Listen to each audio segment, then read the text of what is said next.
Welcome to the ARE 5.0 video prep series, brought to you by NCARB. In this video, we'll take an in-depth look at the Programming and Analysis division. Programming and Analysis is all about evaluating the requirements, constraints, and opportunities of a project. This often requires the assessment of such issues as the client's needs, the project type, the site and its context, environmental conditions, economic issues, and code and zoning requirements. You should be able to analyze the impacts of these issues in order to recommend the program, budget, and schedule for a project, establishing both the qualitative and quantitative project requirements. The process of distilling a project's objectives into the program is an essential skill. Often, you'll communicate these ideas and requirements through adjacency and stacking diagrams, which can be the bridge between programming and planning. Topics related to project planning are covered in the Project Planning and Design video. Be sure to review the latest ARE 5.0 guidelines and ARE 5.0 handbook, both on the NCARB website. The guidelines contain critical information about ARE 5.0 policies, including the rolling clock, scheduling a test, problems while testing, and receiving your score. The handbook discusses the content of all 6 divisions and includes sample items and suggested references, as well as more information on the objectives for each division. You'll have 3 hours to answer 75 questions in this division. The content is distributed between environmental and contextual conditions, codes and regulations, site analysis and programming, and building analysis and programming.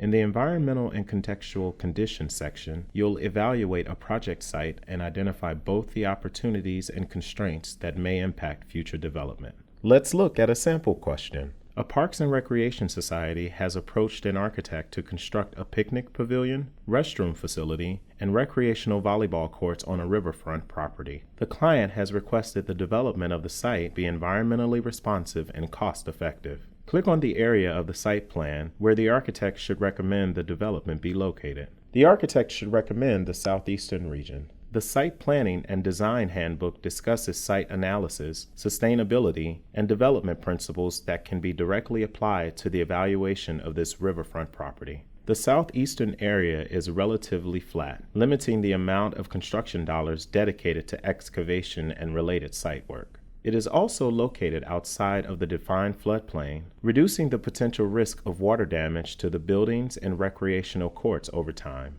This is an AE level item, requiring you to evaluate the existing site constraints to determine which areas of the site may inhibit development.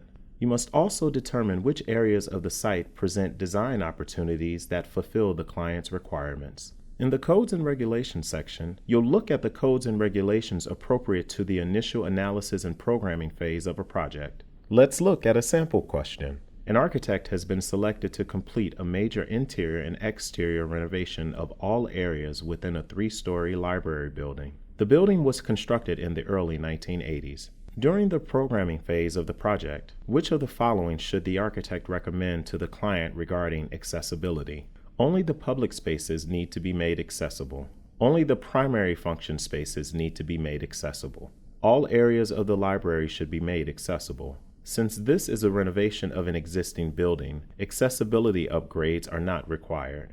This is the correct answer. The ADA standards for accessible design requires all altered elements and spaces within a renovation project to comply with the accessibility standards. Since this is a major renovation of all areas within the building, the architect should recommend that all areas of the library be made accessible. This is a UA level item, requiring you to identify accessibility requirements that are applicable to a renovation project. In the Site Analysis and Programming section, you'll need to analyze a project site relative to the program and project requirements. Let's look at a sample question. An architect is completing a feasibility study for a small marine research facility. The following site information has been provided by the client. Located in a remote area near the seashore. Undeveloped, except for a small storage building that will be demolished. Contains a small area of wetlands, adjacent to an environmentally protected area. As part of the study, what documentation should the architect evaluate? Check the 4 that apply. FEMA maps, geotechnical report, traffic report, structural report, topographic survey, hydraulic conditions report. These are the correct answers. According to the Site Planning and Design Handbook, evaluating FEMA maps geotechnical reports, topographic surveys, and hydraulic condition reports, is critical in understanding the site's potential for coastal flooding, the makeup and stability of the soils, potential earthwork requirements, and how the presence of water and wetlands may impact development. Since this is an undeveloped and remote site, a traffic report and structural report would not be necessary for this feasibility study.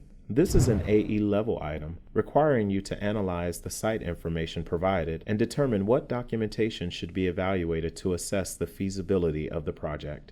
In the Building Analysis and Programming section, you'll analyze new or existing buildings relative to the program requirements, cost, and schedule. This is the largest section in the Programming and Analysis division. Let's look at a sample question. An architect is completing an adjacency diagram for a new high school in a rural community. The client has provided the following requirements. The playing fields will be used by the school and community for daytime and evening sporting events. Convenient access to the field should be provided to all visitors. The central atrium needs to be a key gathering space during school hours and will be used to host school and community-related events in the evening. Additionally, it will serve as a pre-function space for events held in the auditorium. The restrooms need to be connected to both the gymnasium and central atrium. The office will provide faculty and student support throughout the school day. The main entry will be the secured point of entry for students and visitors. Drag the labels on the left into the appropriate bubbles to show the required programmatic relationships. To complete this bubble diagram,